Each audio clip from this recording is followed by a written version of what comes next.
आप राम मंदिर की बात करते हैं, लेकिन अखिलेश जी के चाचा हैं प्रोफेसर साहब राम गोपाल यादव, वो कहते हैं भारत में मंदिर की क्या जरूरत है। देखिए, जरूरत थी इसलिए बन भी गया।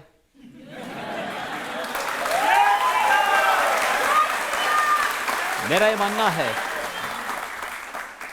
भारत के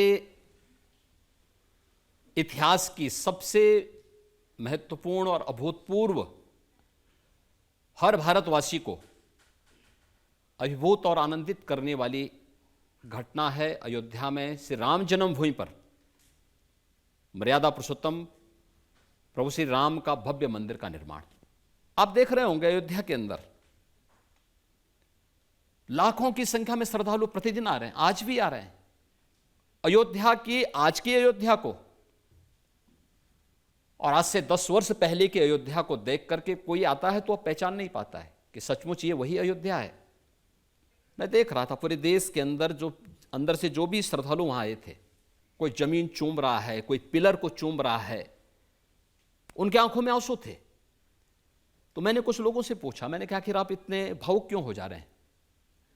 उन्होंने कहा साहब, जिस कार्य को देखने के लिए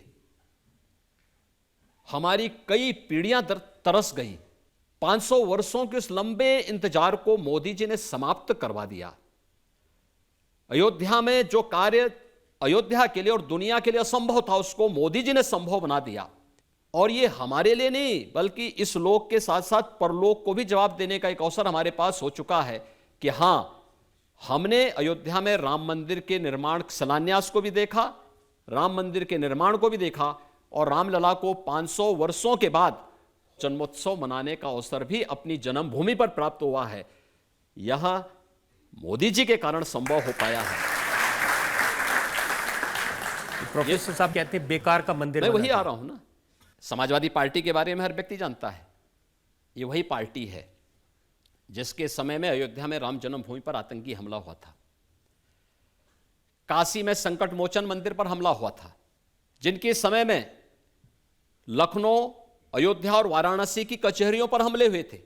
और अखिलेश यादव जब मुख्यमंत्री बने, उन्होंने सबसे पहला काम क्या किया था? इन आतंकवादियों पर दायर मुकदमों को वापस लेने का कुत्सित प्रयास किया था। वो तो हम धन्यवाद देना चाहेंगे न्यायपालिका का, कि न्यायपालिका ने उन दुर्दांत आतंकवादियों को बाहर निकलने से रोका। अन्यथा क्या दृश्य होता। जो लोग राम भक्तों पर गोली चलाते हैं, जो लोग राम को काल्पनिक मानते हैं, इतिहास साक्षी है, जिसने भी राम का विरोध किया उसकी दुर्गति जरूर हुई है। इनकी दुर्गति तय है। अपनी दुर्गति के लिए जाके प्रभु दारुण दुख दीना, ताके मति पहले हर लेना। तो यह स्थिति इनके साथ भी है। प्रभु ने उनके लिए दुख ही लिखा है, क्योंकि उन्होंने देश को दुखित किया है। भारत की आस्था के साथ खिलवाड़ करके भारत के आस्थावान नागरिकों के आस्था के साथ खिलवाड़ किया है। इसलिए अब उनके लिए शेष जीवन दुखी होने का समय है, क्योंकि जैसा कर्म करोगे वैसे फल भी भुगतोगे। तो अब उस फसल को काटने का समय आ गया, इसलिए वे राम का विरोध कर रहे हैं, राम मंदिर का विरोध कर रहे हैं। जो बयान आया है वो नाना पटोले का, महाराष्ट्र में कांग्रेस के अध्यक्ष हैं। उन्होंने कहा कि जब हम सरकार बनाएंगे तो इस मंदिर को फिर से पवित्र करवाएंगे, इसको गंगा जल से धोएंगे। पहले अपने आप को तो पवित्र कर लें।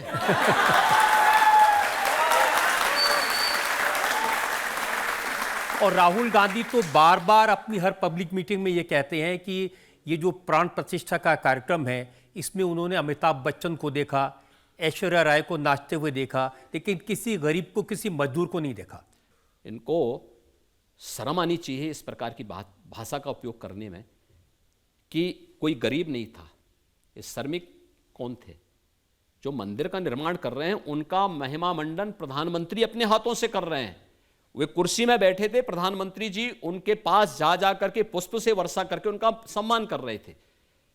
प्रयागराज में सफाई कर्मियों के पैर प्रधानमंत्री जी ने अपने हाथों से धोए। यह पहली बार हुआ है।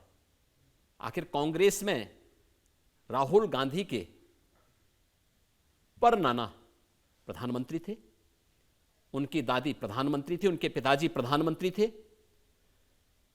और 2004 से 2014 तक उनकी माताजी सुपर पीएम के रूप में कार्य कर रही थी।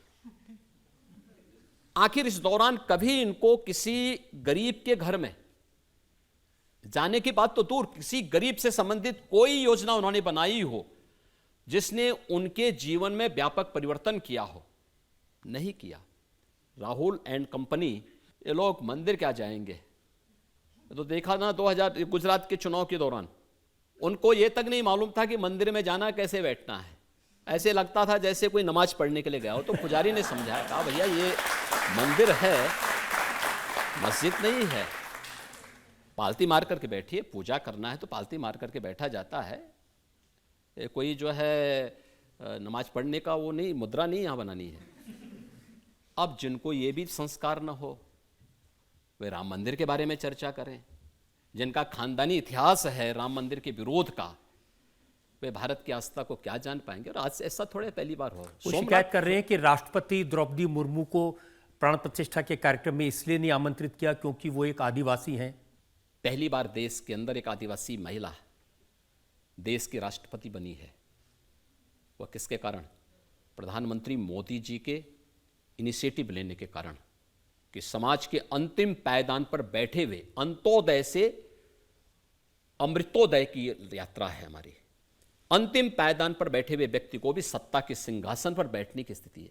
मैं पूछना चाहता हूं, राहुल गांधी से पूछना चाहता हूं, भाई मैं स्वयं की बात करता हूं, मैं तो एक सामान्य परिवार में जन्म लिया था। हमने कभी मुख्यमंत्री बनने की सोची ही नहीं थी, कभी नहीं सोची थी, कभी नहीं हम लोगों के मन में था ये। आज मुख्यमंत्री के रूप में हम जनता जनार्दन की सेवा कर रहे हैं। ऐसी बात मैं कह रहा हूं कि निमंत्रण पत्र सबको दिया था, आदरणीय राष्ट्रपति जी को भी, आदरणीय उपराष्ट्रपति जी को भी, पूर्व राष्ट्रपति आदरणीय रामनाथ कोविंद जी को भी। जिस सूची में हर तबके के लोग थे, तो अमिताभ बच्चन भी उसमें थे। और मुझे लगता है कि हमें उनकी कला पर सम्मान का भाव रखना चाहिए। नहीं, ऐश्वर्या राय तो नहीं थी लेकिन उनको दिखी। मैं क्या कर, देखिए उनकी दृष्टि ही वैसी है, दृष्टि दोष इसी को कहते हैं। दृष्टि दोष ऐसे, अगर ऐश्वर्या राय जी भी रहती तो अच्छी बात होती। भाई आखिर वो भारत की नागरिक है, उनको आने का अधिकार है। और क्या अमिताभ बच्चन की कला और कला जगत में उनके योगदान को आप विस्मृत कर लेंगे? और अगर विस्मृत कर रहे हैं तो क्यों कांग्रेस ने उन्हें चुनाव लड़ाया था प्रयागराज से?